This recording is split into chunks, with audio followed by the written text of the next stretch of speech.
அன்பிற்குரிய கிறிஸ்துவின் அன்பு வேத மாணவ மாணவிகளே, சகோதர சகோதரிகளே, உங்கள் யாவருக்கும் இந்த அருமையான நாளிலே பிதாவாகிய தேவனாலும் நமது ஆண்டவருடைய இயேசு கிறிஸ்துவினாலும் கிருபையும் அன்பும் சமாதானம் உண்டாவதாக என் அன்பின் வாழ்த்துதலை தெரிவித்துக் கொண்டு, தேவனுக்கு கிறிஸ்துவின் மூலமாக மகிமையை, துதியை, கனத்தை தெரிவித்துக் கொண்டு, இதோ நமது தகப்பனின் உள்ளத்தில் உள்ள ஆழமான நமக்கான திட்டம் என்ன என்பதை குறித்து 2 கொரிந்தியர் 5ஆம் அதிகாரம் 1 வசனத்தை தியானிப்போமா?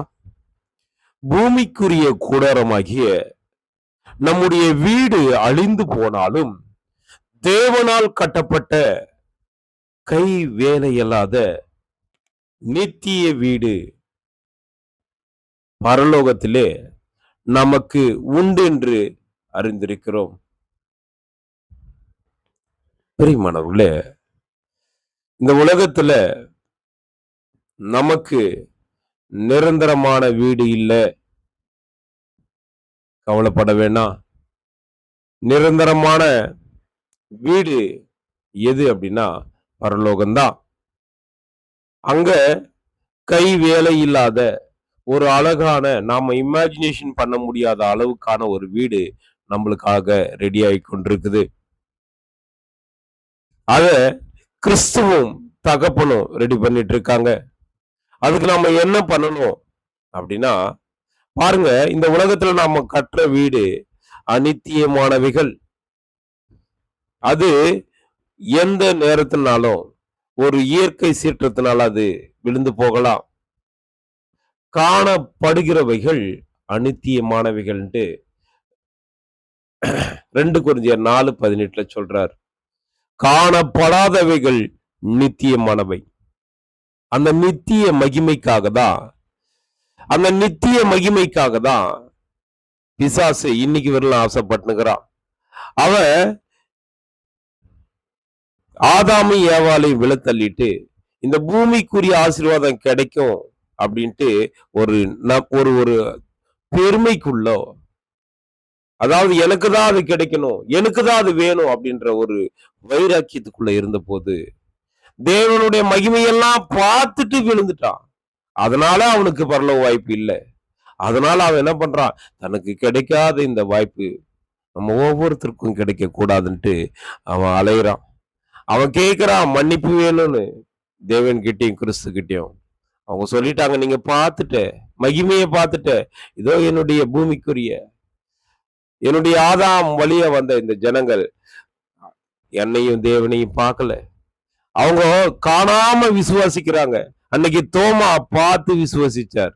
அங்க இயேசு கிறிஸ்து சொன்னார்ல, நீ கண்டதனால் விசுவாசித்தாய், காணாமல் விசுவாசிக்கிறவர்கள் பேறு பெற்ற பாக்கியவான்கள், பாக்கியவதிகள். இப்ப பாருங்க, நம்ம தேவனையும் கிறிஸ்துவையும் நம்ம நேர்ல பார்க்கல. சிலையில் அவர் இல்லை நம்மளுக்கு தெரியும், ஏன்னா ஓவியத்துல அவர் இல்லைன்னு நம்மளுக்கு தெரியும். ஆனா பாருங்க, காணப்படாத அந்த நித்திய மகிமைக்காக ஒரு நம்பிக்கை வச்சு நம்ம ஓடுறோம்ல. சரிங்களா? இந்த உலகத்துல இருக்கிறவங்க அந்த நம்பிக்கை இருக்க மாட்டாங்க. நம்பிக்கை இல்லை அவங்களுக்கு. ஏன்னா அவங்க பார்க்கல, அவங்க உணர வைக்கல. தேவன் நம்மள உணர வச்சிருக்கிறார் கிறிஸ்து மூலமா. சரிங்களா?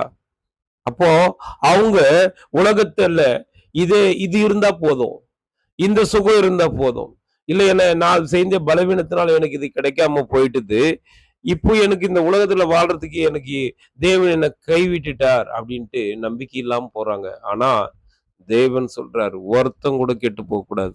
இந்த வார்த்தையை நம்ம திரும்ப திரும்ப சொல்றது, இது எனக்கும் சேர்த்துதான். நானும் சில நேரத்துல தவறி விழுறதுக்கு வாய்ப்பு இருக்கு. ஏன்னா இந்த மாம்சம் பலவீனமானது, ஆவிதான் உற்சாகமானது. இந்த கூடாரத்துல நம்ம தவிச்சிருக்கோம்.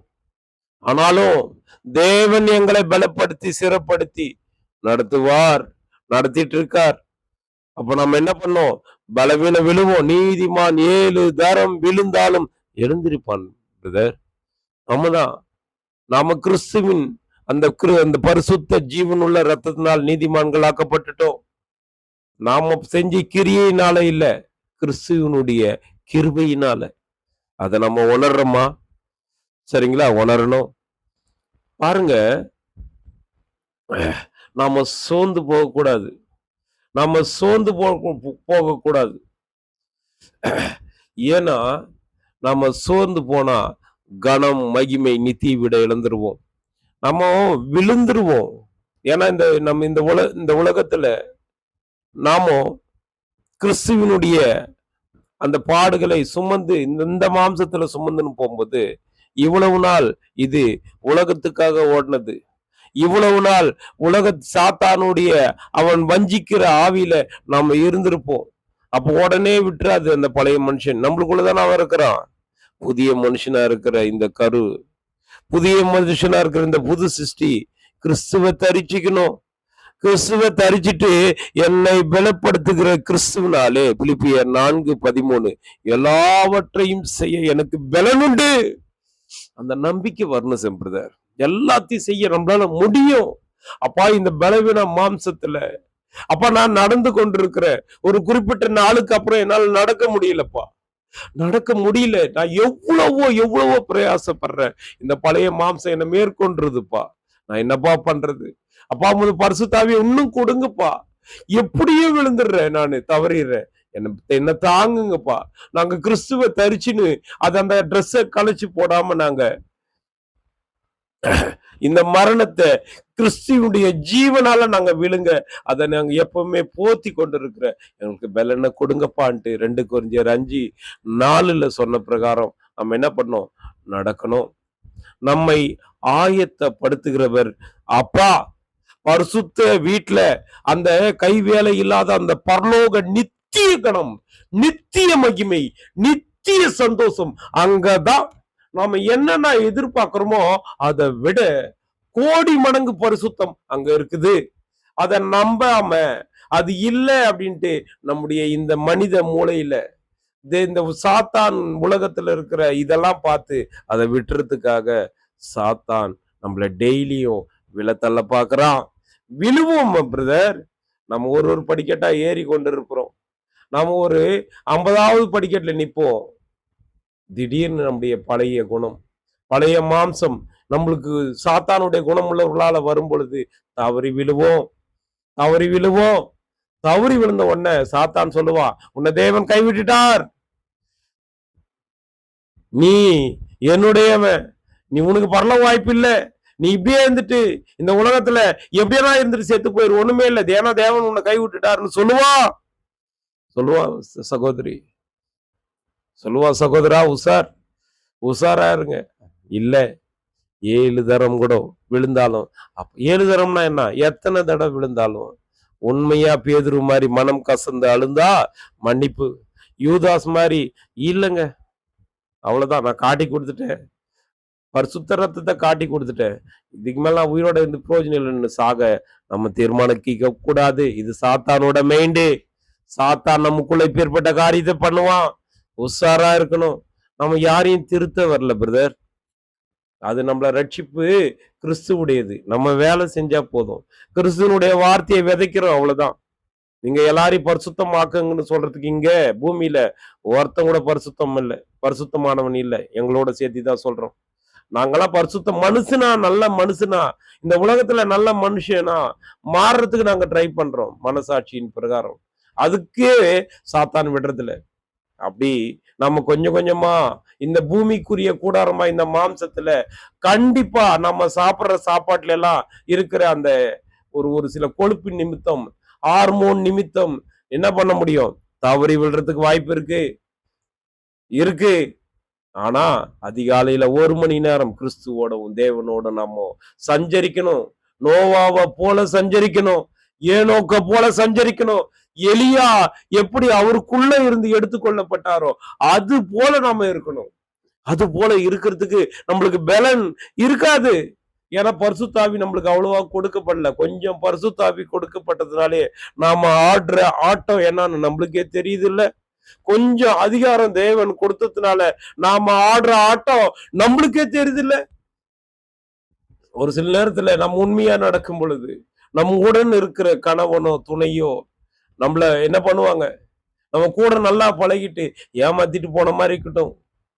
நம்ம உண்மையா இங்க வேலை செஞ்சுட்டு வீட்டுல போயிட்டு அங்கேயும் சமைச்சிட்டு சகோதரி அங்கேயும் இருக்கும் பொழுது அங்கேயும் போய் இன்னொரு இடத்துல சமைச்சு அப்படியெல்லாம் கொடுத்துட்டு நம்ம அப்படியெல்லாம் பெத்தவங்களையும் கூட இருக்கிறவங்களையும் பார்த்துட்டு இருக்கும்போது நம்ம பிள்ளைகளே நம்மள எடுத்தெறிஞ்சு பேசுவாங்க.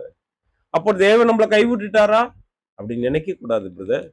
சகோதரி நீங்க நினைக்காதீங்க. தேவன் நம்மளுக்குள்ள இருக்கிறார். நம்முடைய சிந்தனையில மட்டும் இல்ல, நம்முடைய உள்ளத்துல இருக்கிறார். உனக்குள்ள இருக்கிறவர் பெரியவர். உலகத்தில் இருப்பவனை காட்டிலும் நமக்குள்ள இருக்கிறவர் பெரியவர். நம்மளை பார்த்துட்டு இருக்கார். நம்முடைய வேதனை, இந்த மாம்சத்துல நாம் படுற கஷ்டம் எல்லாத்தையும் அவர் பார்க்கிறார். நம்முடைய கண்ணீர் அவருடைய துருத்தியில வைக்கிறார். நம்ம நம்பிக்கை வைக்கணும்.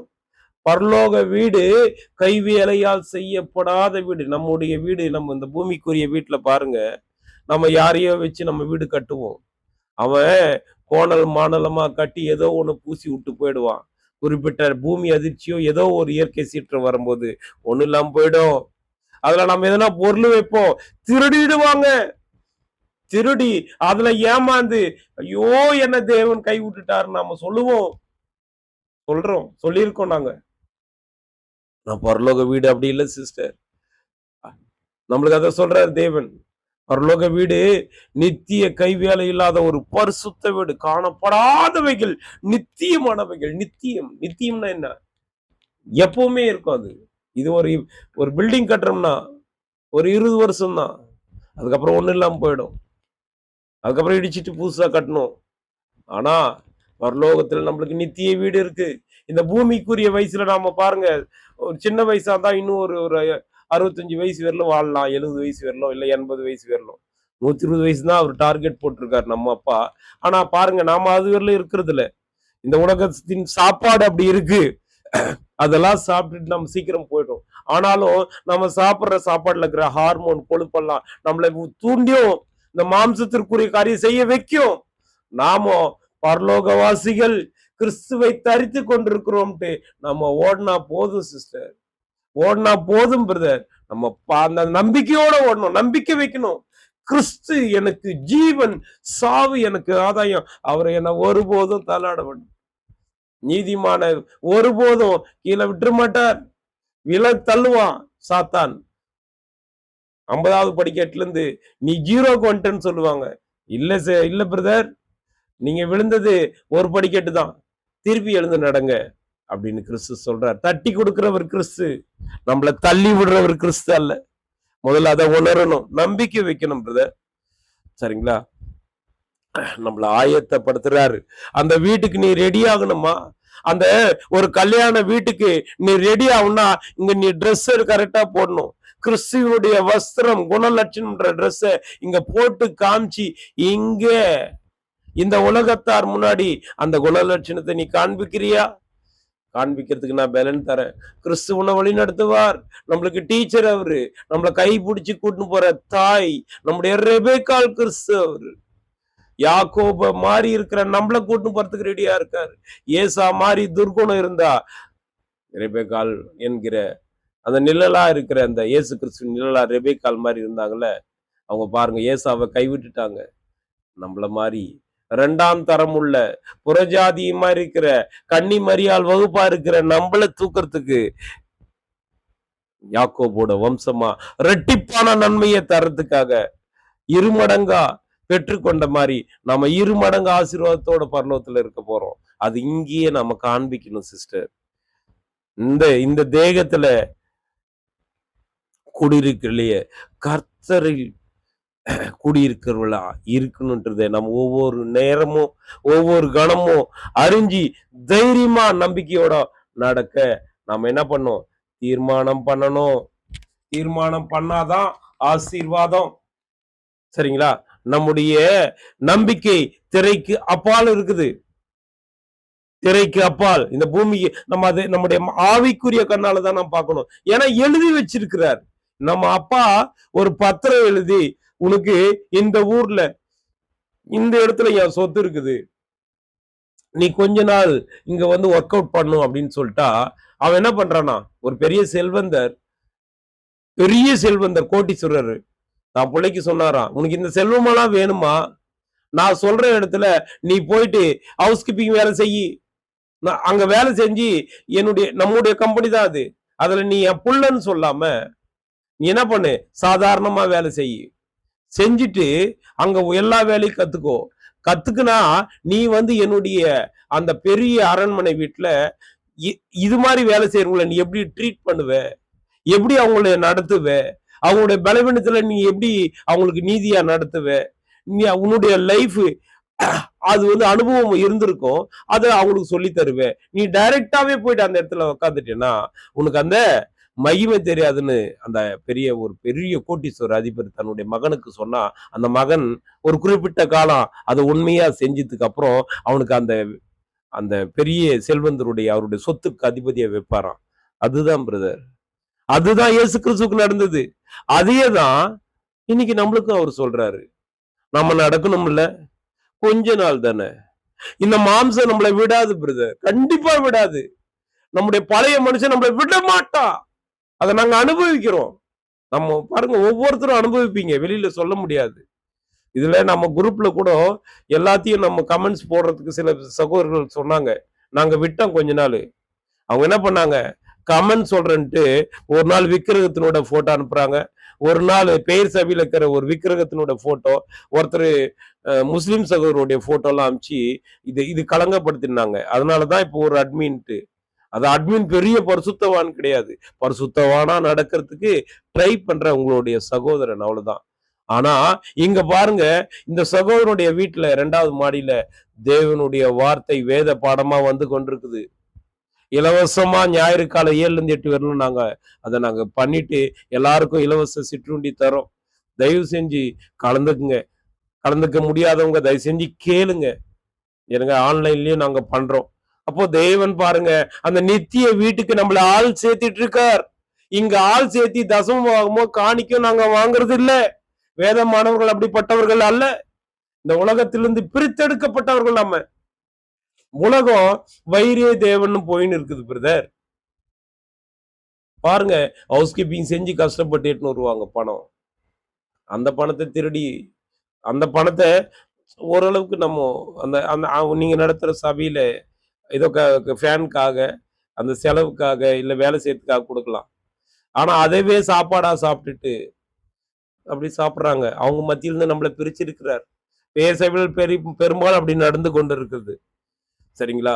நாம அதையெல்லாம் விட்டு விலகி பாருங்க, பூமிக்குரிய கூடாரத்தை விட்டு நம்ம விலகணும்னு தேவன் நம்மளுக்கு நம்பிக்கை கொடுத்திருக்கார். நித்திய வீடு உங்களுக்கு எனக்கு ரெடி. இங்க நீங்க துர்குணம், பழைய மாம்சத்துக்குடைய துர்குணத்தை கொஞ்சம் கொஞ்சமா விடணும். ஒரேடியா விட்டா உங்களால முடியாது, கொஞ்சம் கொஞ்சமா விட்டு வாங்க அப்படின்னு சகோதரி உங்களுக்கு தேவன் இயேசு கிறிஸ்து அழைக்கிறாங்க. கிறிஸ்து ஆவியின் சரீரத்துல நம்மளுக்கு இப்ப மத்தியில நின்னு பேசுறாரு பிரதர், பேசுறாரு சிஸ்டர். இப்போ அது நம்ம உணர்றோமா? நம்ம தைரியமா இருக்கணும். இந்த தேகத்தை விட்டு குடி போகணும், கர்த்தரத்துல குடி இருக்கணும். அப்போ அந்த பணக்கார ஒரு செல்வந்த அதிபதி தான் மகனை எப்படி விட்டுருக்காரோ அது மாதிரி தேவனும் கிறிஸ்துவும் நம்மள இந்த உலகத்துல விட்டுருக்காங்க. இங்க கொஞ்ச நாள் நீ என்னுடைய அந்த ராஜ அரண்மனையில அதிபதியா இருக்கணுமா? இதோ நான் ஒர்க் பண்றேன் இந்த உலகத்துல, நான் கொடுத்துருக்கேன் சாத்தான உலகத்துல. நீ கிறிஸ்து மாதிரி, கிறிஸ்து அந்த 3.5 வருஷம் வாழ்ந்தாருல்ல, தேவனுடைய வேலையை செஞ்சுட்டு அவருடைய சித்தத்தை அப்படியே நிறைவேற்றினாருல்ல, அது மாதிரி நீங்க செஞ்சு காமிங்க அப்படின்னு நம்மளுக்கு ஒரு மாதிரி ஓட்டத்தை கொஞ்ச நாள் வச்சிருக்கிறார். அதி சீக்கிரத்துல இந்த உபத்திரவம் நம்மளுக்கு நீங்கிடும் அப்படின்றத நம்ம உணரணும் சிஸ்டர். உணராம இருக்கிறதுக்கு பல காரியம் யூடியூப்ல பேஸ்புக்லயும் வந்துட்டு இருக்கு. நம்மளால பாருங்க ஒரு சில நேரத்துல முடியல. எவ்வளவோ ஓடுறோம், சாத்தா நம்மளை தள்ளிடுவான். ஆனா கிறிஸ்து அப்படியே தூக்கிடுவார். அன்னைக்கு பேதுருவை தூக்குனார் இல்ல, அற்ப விசுவாசியே ஏன் சந்தேகப்பட்டாய்? பாத்தீங்களா? முதல்ல ஓடிடுவோம். அவர் பாருங்க, இந்த உலகத்தை ஜெயிச்சவரா தண்ணீர் மேல் நடக்கும் பொழுது ஓடி வர்றார் பேதுரு. நானும் நடப்பேன். ஆண்டவரே, நீ நடக்கிறீங்களா? உலகத்தை ஜெயிக்கிறீங்களா? நானும் ஜெயிக்கிறேன் அப்படின்னு தண்ணி மேல் நடக்கும் பொழுது உலகத்தை பார்த்துடுறார். கிறிஸ்துவ பார்த்தவரு உலகத்தை பார்த்துடுறார். பரிசுத்தாவி பெறாததுக்கு முன்னாடி, பரிசுத்தாவி பெற்ற பிறகு காலம் திரும்பி பார்க்கவே இல்லை பேதுரு. இயேசு கிறிஸ்துவ நேரா சிலுவையில் அடிச்சாங்க. இவர் தலைகீழா அடிக்க சொன்னார். ஏன்னா ஈக்குவல் ஆயிடக்கூடாது நான் கிறிஸ்துவுக்குன்ட்டு பேதுரு. அவருடைய அந்த பக்குவம் பாருங்க, அந்த அனுபவம், அந்த நிதானம் நம்மளுக்கு இருக்கா? உடனே வந்துராது பிரதர், உடனே வந்துராது. டே பை டே தான் வரும், டே பை டே தான் வரும். அதனாலதான் ஒரு ஒரு நாளும் கூட்டி கொடுக்கிறார். சகோதரி, உங்களை எல்லாரும் விட்டுட்டாங்கன்னு நினைக்காதீங்க சகோதரி. தேவனுடைய அன்பு, தேவனுடைய தூதர்கள், தேவனுடைய பராமரிப்பு நம்மளுக்கு இருக்கிறதுனாலதான் நாம் இன்னைக்கு வேலை செய்யறோம், சாப்பிடுறோம், நம்ம தூங்கி எழுந்திருக்கிறோம். சிஸ்டர், எப்போ வருவே, எப்போ நீ வருவே அப்படின்னு ஏக்கத்தோட அந்த செல்வந்தர் அப்பா இருக்கிற யாவே தகப்பன் நம்மளை பார்த்துட்டு இருக்கார். தூதரை அமிச்சு நம்மளுக்கான ஒரு இது பண்றாரு. ஆனா சாத்தான் என்ன சொல்றான் தெரியுமா? நம்ம மைண்ட்ல, உனக்கு யாரும் இல்லை, நீ அனாத, நீ இப்படியே இருந்து சாக போறவோ, உனக்கு எல்லாரும் கைவிட்டாங்கன்ட்டாங்க. நம்முடைய பலவீனத்தினால் நாம் அப்படி இருக்கிறோம். நம்ம எழுந்து போனோம். நம்முடைய தகப்பன் வீடு பெருசு, நம்முடைய தகப்பனோட ஆசீர்வாதம் பெருசு. இந்த பூமிக்குரியத்துல ஒருவேளை தோல்விக்கு தோல்வி வந்தாலும் என்ன பண்ணோம்? பட்டினியா இருந்தாலும் நம்ம என்ன பண்ணோம்?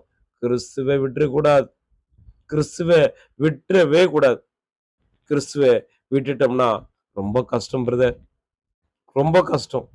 அதனால நம்ம என்ன பண்ணோம்? ஒவ்வொரு நாளும் கிறிஸ்துவ மட்டும் கெட்டியா பிடிச்சுக்கணும்.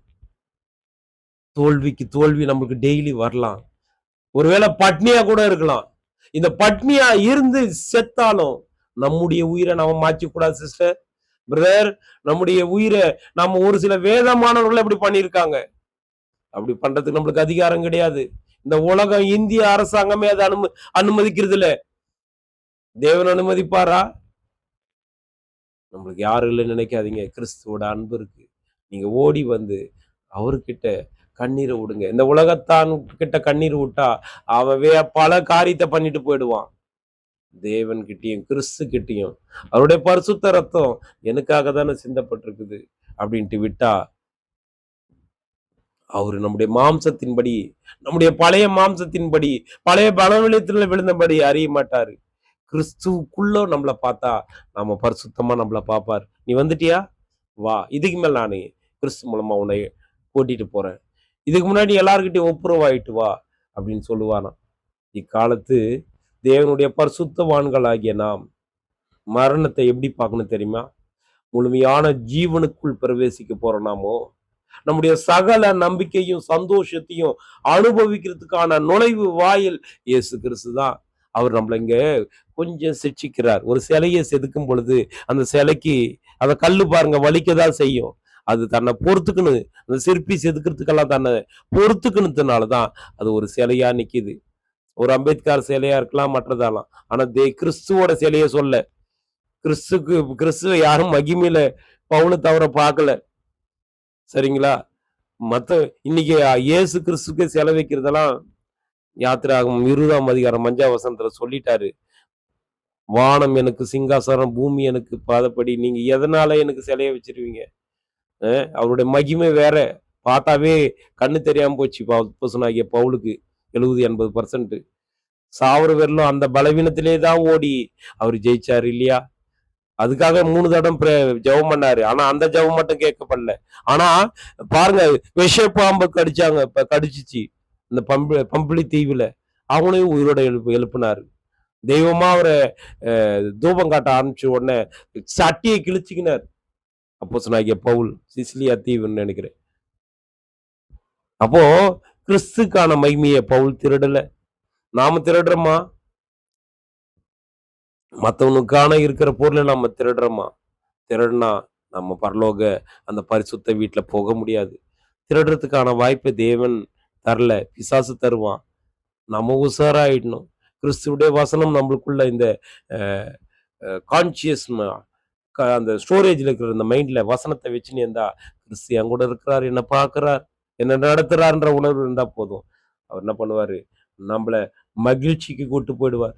நான் விழிக்கும் போது முதல் சாயலா திருப்தி ஆவேன்னு சொன்ன சங்கீதக்காரன் மாதிரி நாம் அதிகாலை எழும்போது, அப்பா என்னை ஆசீர்வதிங்கப்பா கிறிஸ்து மூலம்ட்டு ஜெபிச்சா நம்மள மகிழ்ச்சியால பிதாவை குறிச்சும் கிறிஸ்துவ குறிச்சும் முற்கால பரிசுத்தவான்களை குறிச்சு நம்ம அப்படியே தியானம் பண்ணோம். நம்ம எதேதோ நம்ம தூங்கும் போது தியானம் பண்றோம். அதெல்லாம் இவ்வளவு நாள் பண்ணியிருக்கலாம். அது நம்முடைய பலவீனத்தினால. இப்போ நாம பரலோகத்துல எப்படி இருக்க போறோம்? பரலோகத்துல எவ்வளவு சந்தோஷமா இருக்கும். பரலோகத்துல எனக்கான இயேசு கிறிஸ்துவும் பிதாவும் கட்டுற வீடு எப்படி இருக்கும்? அந்த கனம் மகிமை எனக்கு எப்படி இருக்கும் அப்படின்றத நம்ம தியானிச்சுன்னே இருந்தா போதும். அவருடைய வாக்கு தத்துவம் எனக்கு என்ன முத்திர மோதிரமா வச்சு என்னுடைய அப்பா அம்மாக்கே நான் புத்தி சொல்ற ஒரு ராஜாத்தியா வைக்க போறார் அப்படின்ற சந்தோஷம் உற்சாகத்தை நாம் தியானம் பண்ணோம். எதேதோ கற்பனை பண்றோம்ல. இந்த ஊருக்கு போகணும் அந்த ஊருக்கு போகணும். நாம போற ஊரு பரலோகம். நம்ம வசிக்கிற வீடு கிறிஸ்துவோட வீடு. எனக்கு அங்க ஒரு பெரிய பாதுகாப்பு, பெரிய சந்தோஷம், பெரிய மகிமை. அப்போ அவருடைய திட்டம் வாக்கு தத்தத்தை நம்ம மகிழ்ச்சியா பார்க்கணும். நம்மளுக்கான திட்டம் அங்க ரெடி ஆயிடுச்சு. நம்ம ராஜ்யத்தில் இருக்கிற இந்த இந்த கிறிஸ்துவனுடைய ஆரம்ப ராஜ்யம் போர் வீரர்களா நீயும் நானும் ரெடி ஆகி கொண்டிருக்கிறோம். நாம இதை ரெடி பண்ணி முடிச்சுட்டா அதை ரெடி பண்றதுக்கு என்ன பண்ணோம்? வசனம் சபை கூடுதலை விட்டுறக்கூடாது. ஏதோ ஒரு சபைக்கு போங்க. அங்க தேவனுடைய வார்த்தை இருக்கா? வேதமானவருடைய சபைக்கு போங்க. அங்கதான் இருக்கும் தேவனுடைய வார்த்தை. நம்முடைய இல்லையா நம்முடைய யூடியூப்ல கேளுங்க. வாரம் வாரம் நம்ம வேத பாடம் எடுக்கிறோம். அவனுடைய வசனங்களை ஆராய்ஞ்சு பார்க்கணும். வசனம் எல்லாருக்கும் தெரியும். சாத்தானுக்கு கூட வசனம் தெரியும் மனப்பாடமா. வசனத்துக்குள்ள இருக்கிற சத்தியம் தெரியாது. பாருங்க, நீ மேல இருந்து கீழே குதி அப்படின்ட்டு கிறிஸ்துக்கே சவால் விடுறான். நல்லது சொல்ற மாதிரியே பண்ணுவான். நல்லது சொல்ற மாதிரியே பண்ணுவான் நம்மளுக்கு. ஆனா விலை தள்ளிடுவான். சரிங்களா? அப்போ வசனம் மூலமாவே அங்க இயேசு கிறிஸ்து பதில் சொல்லுவார். சரிங்களா? தேவன் ஒருத்தருக்கு மட்டும்தான் கீழ்ப்படியணும். பாருங்க, இயேசு கிறிஸ்து பசியா இருக்கும் பொழுது இந்த அப்பத்தை சாப்பிட்டு இந்த கல்லு அப்பமாக்கி சாப்பிடலாமே, நல்லது மாதிரியே பேசுவான். மாம்சத்துக்குரியது அவரால முடியுன்றத சொல்லி காமிப்பான். இப்ப நம்மளால கூட பாருங்க, பழைய மாம்சத்துக்குரிய காரியம் இருக்கும். ஏன் உன்னை இது செஞ்சு கூடாது? உனக்குதான் பவர் இருக்குது, உனக்குதான் அதிகாரம் இருக்குது, உனக்குதான் பணம் இருக்குது, ஏன் ஜாலியா இருக்க கூடாது அப்படின்னு சாத்தான் பேசுவான். அன்னைக்கு இயேசு கிறிஸ்து பேசினான். இயேசு கிறிஸ்து என்ன சொன்னாரு? மனிதன் அப்பத்தினால் மட்டுமன்று தேவனுடைய வார்த்தை அப்படின்னு என்ன அர்த்தம்? இந்த உலகம் நம்முடைய அதிகாரத்தை வச்சு இச்சைக்குரிய காரியத்துக்கோ, இந்த உலகத்தை அனுபவிக்கிறதுக்கோ, இந்த உலகத்துல கொஞ்ச நாள் தான் மனுஷன் தூண்டுறத மண்ணு தூண்டுறத மனுஷன் எப்படியோ இருந்துட்டு போலாம். என்ன யாரும் இல்லை, எவனோ ஒருத்தன் பாத்துக்கிறான்றதுனால நான் எப்படியோ இருந்துக்கலாம். வேணாம் வேணாம் பிரதர். இயேசு கிறிஸ்து சொன்ன மாதிரி தேவனுடைய வார்த்தை சொல்லுது, நித்திய வீடு ரெடி. நாம எந்த வேலை கஷ்டப்படுற வேலைனாலும் செய்திருக்கலாம். அங்க நம்மளுக்கு கை வேலை இல்லாத ஒரு வீடு ரெடி. இங்க கொஞ்சம் பரிசுத்தத்தை காமிச்சா போதும். இன்னைக்கு எத்தனை கைம்பெண்கள் இந்த குடியால எத்தனை பேர் செத்து இருக்கிறாங்க, எத்தனை பேரை விதவியாக்கி இருக்காங்க. உண்மையா வந்த அவங்களுடைய மனதை காயப்படுத்தி இருக்காங்க. பாக்குறோம்ல, நாங்களும் பாக்குறோம். ஏன்னா சம்பளம் வாங்குவாங்க, கஷ்டப்பட்டு வாங்குவாங்க. 12 ஹவர் இல்ல, 36 மணி நேரம் கண் விழிச்சு கூட சம்பளம் வாங்குவாங்க.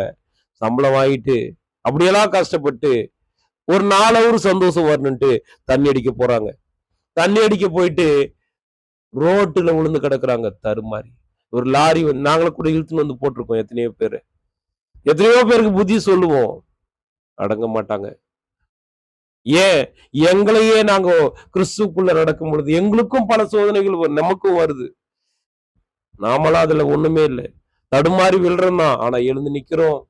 எழுந்து நிக்க வைக்க கிறிஸ்து பலன் தரார். அப்ப நம்ம கிறிஸ்துல நம்முடைய எல்லாமே சகோதர சகோதரி தான். நம்ம எல்லாருக்கும் தேவன் பலன் தரார், தந்து கொண்டிருக்கிறார்.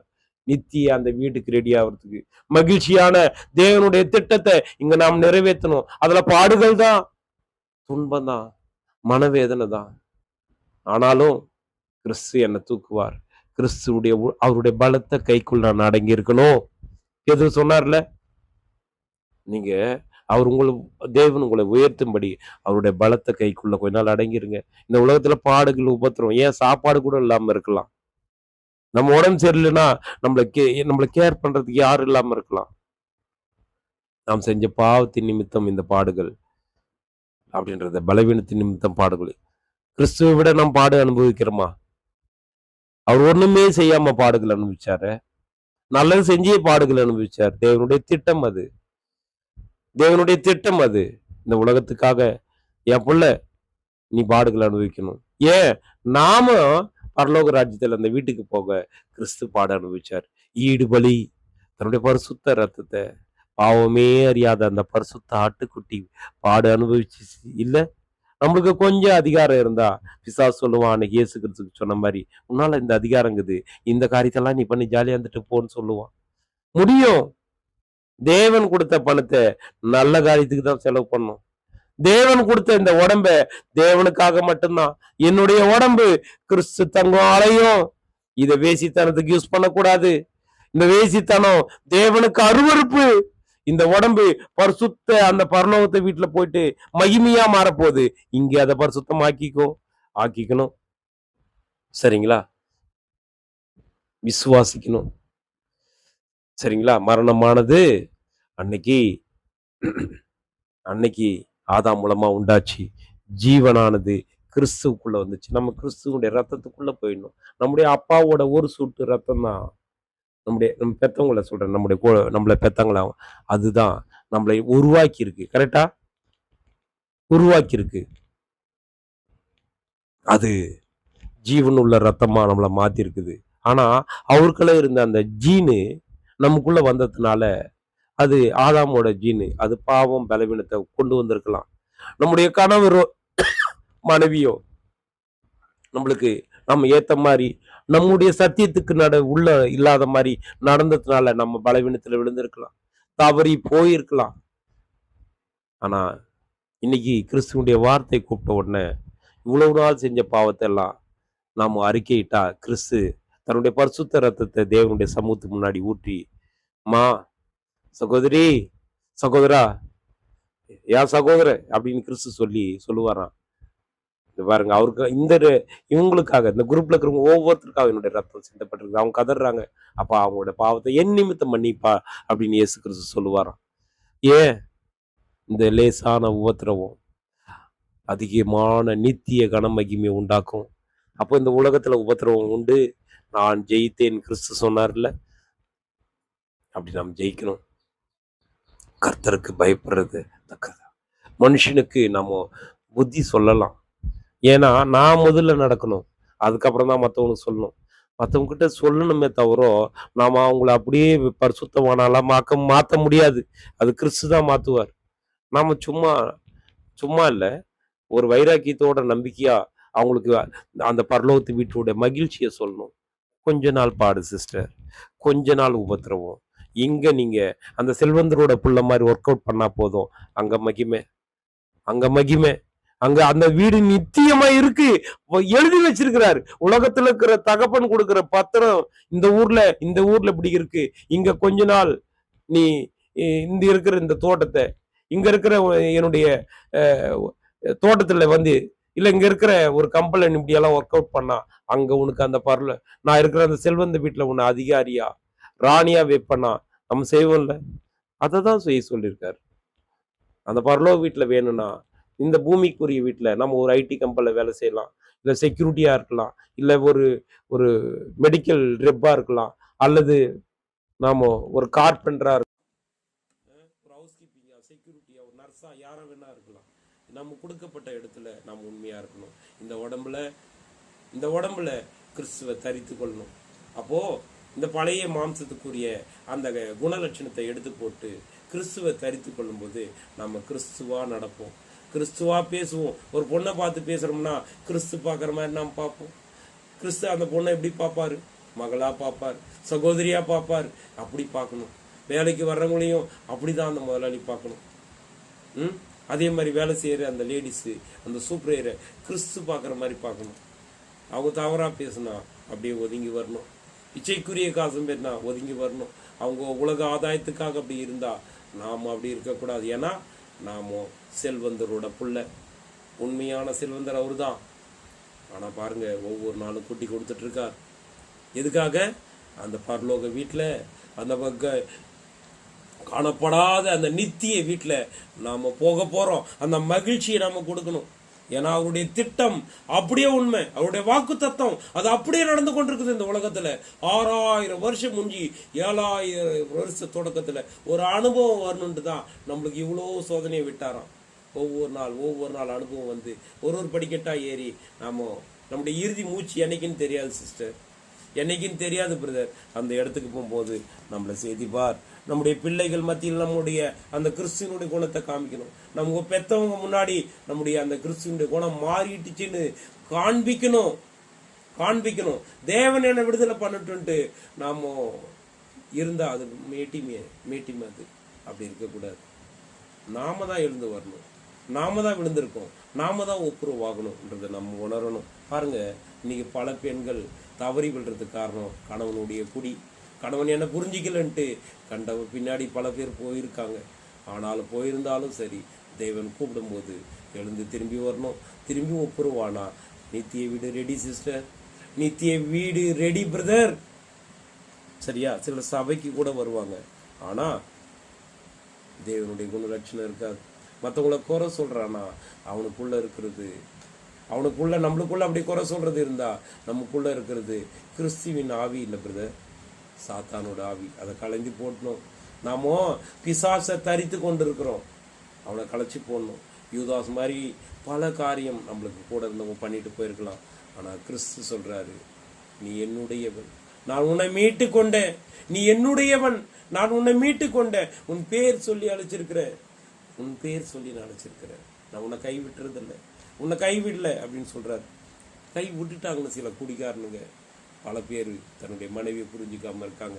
அப்படி நம்ம இருந்துடக்கூடாது. அப்படி இருந்துடக்கூடாது. அந்த குடிகாரனுக்கு பல ஹார்ட் அட்டாக் கூட வர வைப்பாரு திருந்தணுன்ட்டு.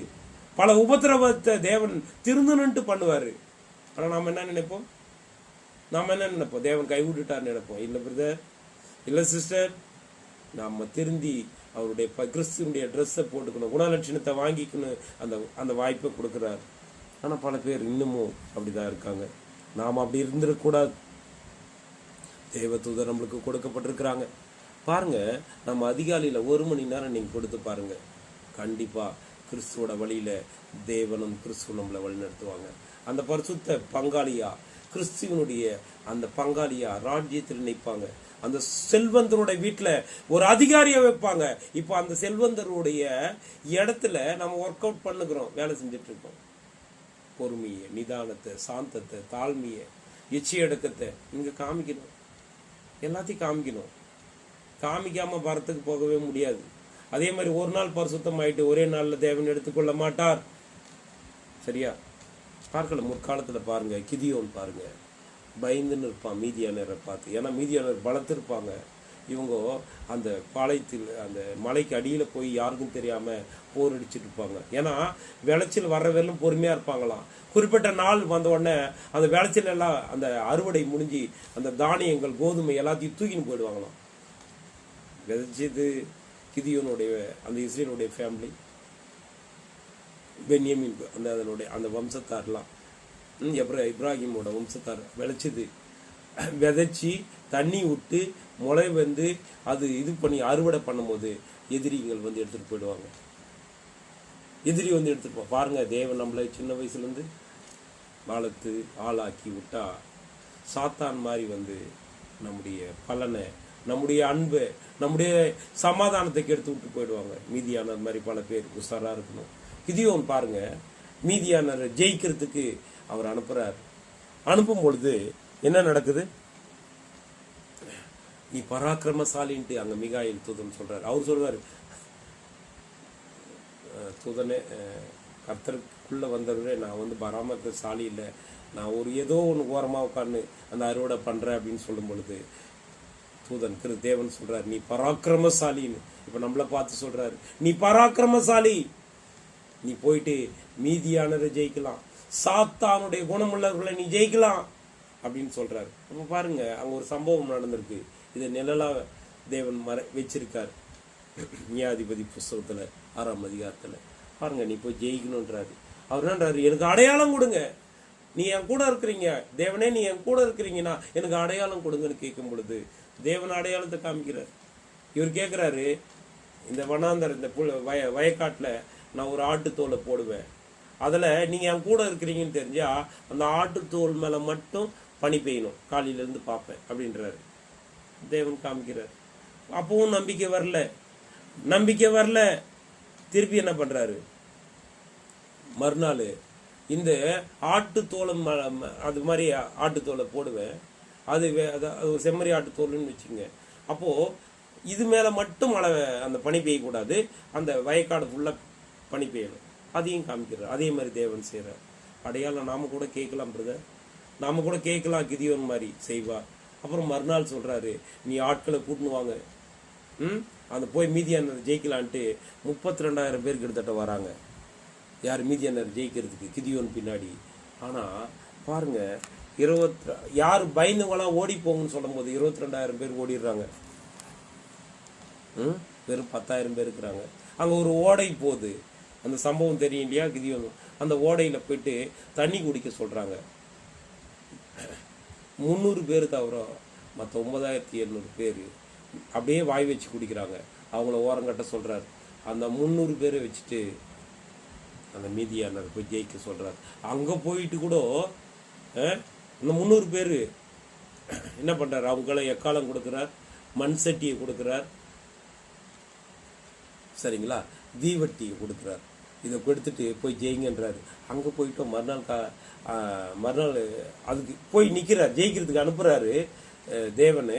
போய் மீதியானர் நீங்கள் ஜெயிக்கின்ட்டு அந்த 300 பேர் கூப்பிட்டு கிதியோன் போகும்போது பயம். அங்கேயும் போயிட்டு அந்த பயத்தையும் தேவன் அங்கே சரி பண்ணுறாரு. நீ என்ன பண்ணு, பாளையத்துக்குள்ள, அவங்க பாளையத்துக்குள்ளே நைட்டில் போ அப்படின்னும் போது அங்கே என்ன பண்ணுறாங்க, 2 பேர் பேசிக்கிறாங்க. ஒரு ஒரு பெரிய ஒரு அப்பம் மாதிரி ஒரு அப்பத்துண்டு பெருசாக வந்துச்சு, அது நம்ம மேலே வந்து விழுந்துச்சு. அது சின்னதாக இருந்தது, அது பெருசாக வந்து விழுந்துச்சு அப்படின்னு சொன்னோடனே அது வந்து கர்த்தருடைய பட்டயம், கிதியோன் பட்டயம் அப்படின்னு சொல்லிடுறாங்க. அப்படின்னு அவங்க எதிரிங்க நாடு பேசுகிறாங்க. ஆனால் பலத்த ஜாதிங்க, அவங்க எல்லாரும் ரவுண்ட் கட்டுனுக்குறாங்க. அங்கே போயிட்டு அவங்க பேசுனது கிதியோன்னு ரகசியமாக போய் கேட்க வைக்கிறார் தேவன். அப்போ தைரியம் வந்துடுது. அப்போ என்ன பண்ணுறாங்க, அவங்க பயப்படுறாங்க. அவங்களுடைய அந்த அந்த அந்த சம்பவத்தை அவங்களுக்கு தேவன் காமிக்கிறார். அப்போ என்ன பண்ணுறாங்க, பயந்து அவங்க நடுங்கி நிற்கிறாங்க. அப்போ இது கிதியோன் காதில் விழுந்த உடனே அப்புறம் என்ன பண்ணுறாரு, அன்னைக்கு நைட்டே ஒரு தீவட்டி, அது மேலே ஒரு மண் சட்டியை மூடிக்கிறாங்க. ஏன்னா காற்றுல அந்த தீவட்டி பந்தம் ஞாபகம் வச்சுக்கோங்க, அது அப்படியே இதாகிட்டு அது அந்த பந்தத்தை வச்சுருப்பாங்க. பந்தத்தை ஒரு பாளையத்துக்கு அவங்கள எதிர்க்கு போகும்போது மலை மேலே நின்றுன்னு அந்த பந்தத்தை ஒரு மண் சட்டி மூடிக்கிறேன். ஏன்னா காற்றுல இதாகிடும். அப்புறம் மண் சட்டி மூணுனா கரெக்டாக இருக்கும். அது நல்லா கொழுந்து விட்டு எரியுது. எக்காலம் ஊதுங்க போங்க அப்படின்னு சொல்லும் பொழுது போய் நிற்கிறாங்க 300 பேர். இது யார் வச்சுப்பாங்க எக்காலம் ஊதுவாங்க அப்படின்னாங்கன்னா 100க்கு அதிபதி தான் எக்காலம் ஊதுவாங்க, சரிங்களா. அப்போது இவங்க போயிட்டு அதே மாதிரி அந்த மிட் நைட்டில் போயிட்டு அதை எட்டுன்னு போயிட்டு மண் சட்டியை உடைச்சி எக்காலம் ஊதி மண் சட்டியை உடைச்சி தீவட்டியை எரிய வச்ச உடனே அவங்க என்ன நினச்சிக்கிறாங்க, 300 பேர் 3000 பேர் நினச்சிக்கிறாங்க. ஏன்னா 100க்கு அதிபதி தான் ஒருத்தன் எக்காலம் ஊதுவான். இங்கே 300 எக்காலம் ஊதுது. இருட்டில் அவங்களுக்கு தெரியல. 300 பேரை வந்து அவங்க 3000 30,000 பேருன்ற மாதிரி நினச்சிக்கிறாங்க.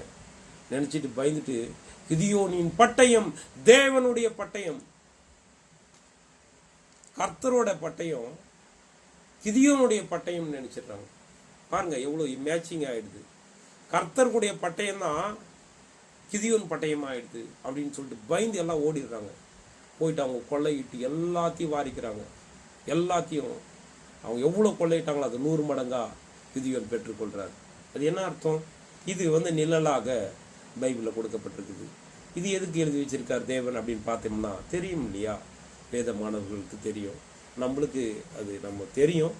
தெரிஞ்சிருந்தாலும் கொஞ்சம் ஆராய்ந்து பார்த்து கொள்ளலாம், சரிங்களா. ஆராய்ந்து பார்த்து கொண்டா அது ஆசீர்வாதமாக மாறும் பிரதர். அப்போ என்ன பண்ணணும், ஒவ்வொரு நாளும் நாம் அதை ஆராய்ந்து பார்க்கணும். ஆராய்ந்து பார்த்தா அது ஆசீர்வாதமாக அது மாறும். அது என்ன என்று பார்க்கும் பொழுது பாருங்க, அந்த தீவட்டி சத்தியம் என்ற வெளிச்சத்தை நம்ம காமிக்கணும்னா மண் சட்டி மாதிரி இருக்கிற நம்முடைய உடம்ப, மாம்சத்துக்குரிய குணத்தை உடைக்கணும். அப்போ சத்தியம் என்ற கிறிஸ்துவனுடைய ஒளி என்றத பிரகாசமா எரியும். பிரகாசமா எரிஞ்சா நாம கிறிஸ்துவனுடைய வெளிச்சத்தை காண்பிப்போம். எக்கால ஊதர ஜாமக்காரர் நாம தான் இந்த உலகத்துக்கு, உலகத்தினுடைய வெளிச்சமா இருப்போம். அப்போ மாம்சத்துக்குரிய குணத்தை இது பண்ணோம்னா, சத்திய வெளிச்சம் நம்மளுக்குள்ள வெளிப்பட்டுச்சுன்னா, நாம் எக்காலம் மோதி அந்த பரிசுத்தை விட நம்ம நம்பிக்கையாக பெற்றுக்கொள்வோம். பரிசுத்தமாக்கி கொண்டிருக்கிறார் ஜீவனுடைய வார்த்தைகள். சரிங்களா? பரிசுத்தம், நீங்கள் பாவத்திலிருந்து விடுதலையாக்கப்பட்டு தேவனுடைய அடிமைகளாக இருக்கணும். இந்த உலகத்தில் இருக்கிறவங்களுக்கு நாம் அடிமையாக இருக்கக்கூடாது. ரோமர் 6:22 தான் சொல்லுது. பரிசுத்தமாக்குதல் நமக்கு கிடைக்கிற பலன். முடிவு என்ன தெரியுமா? நித்திய ஜீவன், நித்திய கணம். சரியா? இந்த வசனம் மெய்யாகவே நம்மளை ஜீவனுக்கு கூட்டு போற வார்த்தைகள். ஒவ்வொரு நாளும் நம்மளை பரிசுத்தமாக்கி கொண்டிருக்கிறார். இதனால நாம நம்பிக்கை அடைஞ்சு ஆவிக்குரிய உற்சாகத்தை நம்ம அதிகாலை பெற்றுக்கொள்ள அதிகாலையில் தேவனை தேடுவோம். மனப்பூர்வமாக நாம் தேவனுடைய வழிகளை ஒவ்வொரு நாளும் நோக்கி பார்த்து இதை கேட்கணும். அந்த சிஸ்டர் சொன்ன மாதிரி, நான் கிறிஸ்துவோட வாயா இருக்கிறேன், அவங்களுக்கு பேச தெரியாது. அப்போ என்ன அர்த்தம்? அவங்க கிறிஸ்துவோட அங்கம், அவங்க காதா இருந்து கேட்டால் போதும். அப்போ நீங்கள் காதா இருந்து கேட்குறீங்க, நான் கிறிஸ்துவோட வாயா இருந்து பேசுகிறேன், ஆனால் நான் கிறிஸ்துவோட உணர்லட்சணத்தை பெற்றுக்கொண்டு ஓடக்கூடிய ஒரு சகோதரன். அவ்வளோதான். நம்மளை பார்த்துடக்கூடாது, கிறிஸ்துவை மாத்திரம்தான் பார்த்துடணும். ஏன்னா அவர் தான் ஜீவன் தர்றவர், அவர் தான் நம்மளை வழி நடத்தவர். நாம் எடுத்து சொல்கிற அந்த பெரிய செல்வந்தருடைய வேலைக்காரன்ல சாப்பாடு அவருது, பந்தி அதனுடைய சொத்து நம்முடைய அப்பாது. நாங்கள் அந்த சாப்பாடு, ஆவிக்குரிய சாப்பாடு எடுத்து போடுற கரண்டி தான் நாங்கள், கருவி தான் நாங்கள், மண்ணு தான் நாங்களும் ரெடி ஆகிட்டு இருக்கோம். தேவனுடைய சகோதர சகோதரிகளே, தேவனுடைய கிறிஸ்துவனுடைய சகோதர சகோதரிகளே, தேவனுடைய பிள்ளைகளே, நாம கிறிஸ்துவுக்காக ஓடுவோம். கிறிஸ்துவுக்காக தான் நம்ம படைக்கப்பட்டிருக்கிறோம். கிறிஸ்துவோட ஆளுகை செய்ய படைக்கப்பட்டிருக்கிறோம். நித்திய மகிமைக்காக இந்த மாம்சத்துக்குரிய பூரணத்தை விடணும். சரிங்களா? நம்முடைய இறுதிய இருப்பூர்வமான ஆவிக்குரிய செய்கை, ஆவிக்குரிய அந்த 100% பூரணம், நம்முடைய இருதய நோக்கம் தேவன் ஏற்றுக்கொள்ற மாதிரி நம்ம மாத்திக்கணும். அதுக்கு நம்முடைய சரீரங்கள் அபூர்வமானது தான். இந்த உடம்புல பல வியாதி, பல பிரச்சனை, பல வலிகள் பெண்களுக்கு இன்னும் அதிகமாக இருக்கும். எல்லாத்தையும் கிறிஸ்து கிட்ட சொன்னார். கிறிஸ்து நம்ம கூட மகிமையில் இருந்தவர் இப்போ நம்முடைய வீட்டில் இப்போ நம்ம கூட இருக்கிறார். அவர் அதை பரிசுத்தமாக மாற்றிடுவார். நம்முடைய மனம் ஆவிக்கேற்ற மனமாக நடக்கக்கூடியதா நம்முடைய எண்ணங்களை மாற்றணும். அதுக்கு பிதா கிட்ட கிறிஸ்து மூலமாக பரிசுத்தாவை கேட்டால் நம்மளுக்கு தருவார். நித்திய வீடு நம்மளுக்கு ரெடி. அப்போ நம்ம என்ன பண்ணணும்? சபைக்கு போகணும்.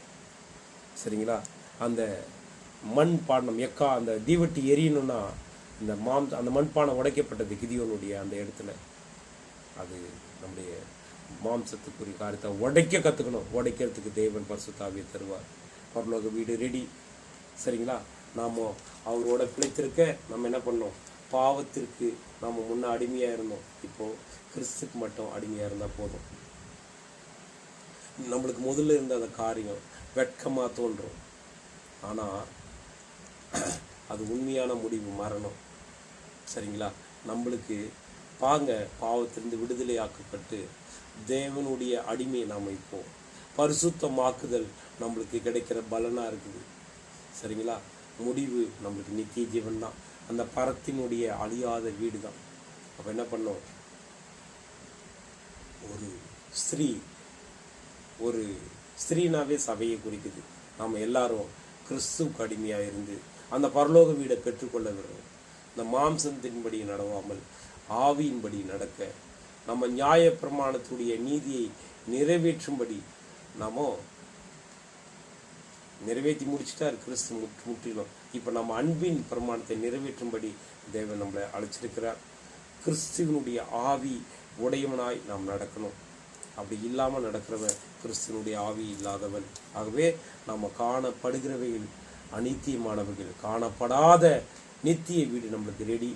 இந்த சீக்கிரமாக இந்த உபத்திரவம் போயிடும் அப்படின்றத நம்ம உணர்ந்து நம்ம என்ன பண்ணோம்? நம்முடைய புறம்பான மனுஷனை களைஞ்சி போட்டு உள்ளார்ந்த மனிதனாக இருக்கிற கிறிஸ்துவனுடைய கருவை வாங்கின நாம கிறிஸ்துவனுடைய குணலட்சணத்தை பெற்றுக்கொண்டு ஓடுவோம். தேவன் அப்பேற்பட்ட நம்பிக்கையை நம்மளுக்கு தந்து இன்னுமாய் பலப்படுத்தி சிறப்படுத்தி நம்மை நடத்துவாராக. பொறுமையோடு கேட்டவங்களை தேவன் தாம் ஆசீர்வதித்து நடத்துவாராக. ஆமேன்.